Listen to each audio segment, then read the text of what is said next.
दोस्तों, भारत हो या दुनिया का कोई भी देश, हर जगहों पर ही भूत प्रेत से जुड़ी हुई बहुत सारी घटनाएं हमें सुनने को मिली जाती हैं।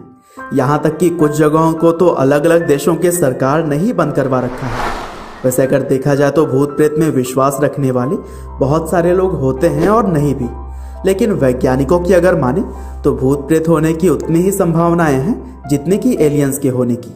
हालांकि दोस्तों, यह सब तो ठीक है, लेकिन अगर मैं ये कहूँ कि दुनिया का सबसे सुरक्षित माना जाने वाला जगह व्हाइट हाउस भी भूतों से सुरक्षित नहीं है, तो शायद इस बात को सुनकर आप भी एक बार तो जरूर ही आश्चर्यचकित हो जाएंगे।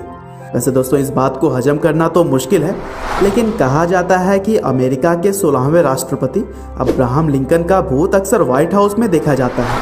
हालांकि यह बात अगर एक दो लोगों ने कही है तो इसे झूठ तो ठहराया जा सकता है, लेकिन जब बहुत सारे लोग इस बात की गवाही देते हैं तो जरूर ही यह बात सोचने के लायक बनती है।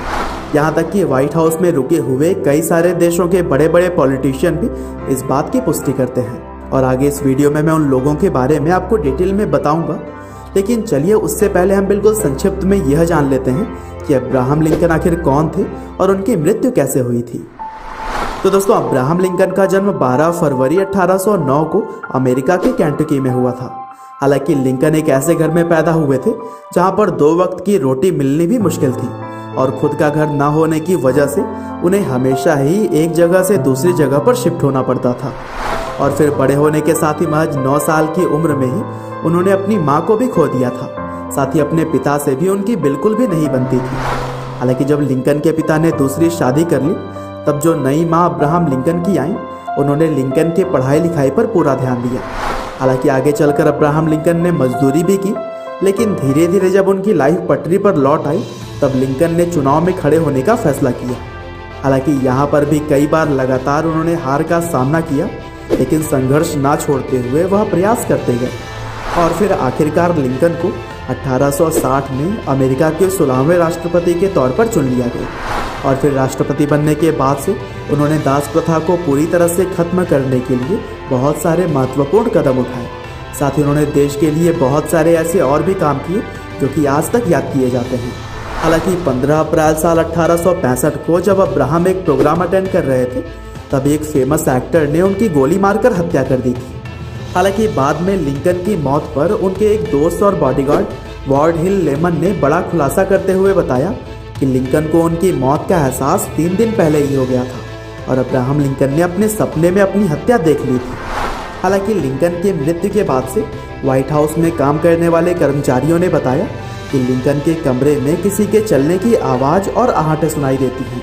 इसके अलावा अमेरिका के अगले कई सारे राष्ट्रपतियों ने भी लिंकन की आवाज़ सुनाई देने की बात कही है।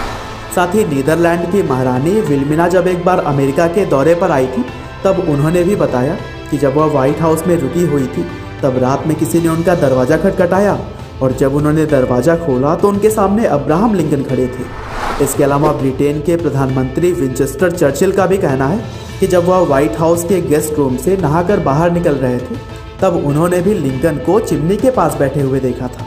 यहाँ तक कि विंचेस्टर चर्चिल ने यह भी कहा कि लिंकन चिमनी के पास बैठकर मुस्कुराते हुए हाथ सेक रहे थे, और फिर थोड़ी ही देर में वह गायब भी हो गए। और इसके अलावा first lady of United states Eleanor Roosevelt का भी कहना है कि ऑफिस में काम करते हुए उन्हें कई बार लिंकन की मौजूदगी का एहसास होता रहता था। और दोस्तों, आपको बता दें कि 1933 से लेकर 1945 तक एलेनोर अपने पति फ्रैंकलिन डी के साथ व्हाइट हाउस में रहती थी। और दोस्तों, इसके अलावा भी कई सारे आम कर्मचारी और लोगों ने लिंकन के भूत होने की बात कही है। साथ ही साथ कई सारे अखबारों और टीवी चैनल्स पर भी इस तरह की खबरों को दिखाया गया है। हालांकि वैसे अखबार और टीवी चैनल्स को तो हम झूठा ठहरा भी सकते हैं, लेकिन दुनिया के कई नामी गिनामी हस्तियों की बात को झुठलाना थोड़ा मुश्किल सा लगता है। वैसे आप इस कहानी पर अपनी क्या राय रखते हैं, हमें कमेंट करके ज़रूर बताइएगा।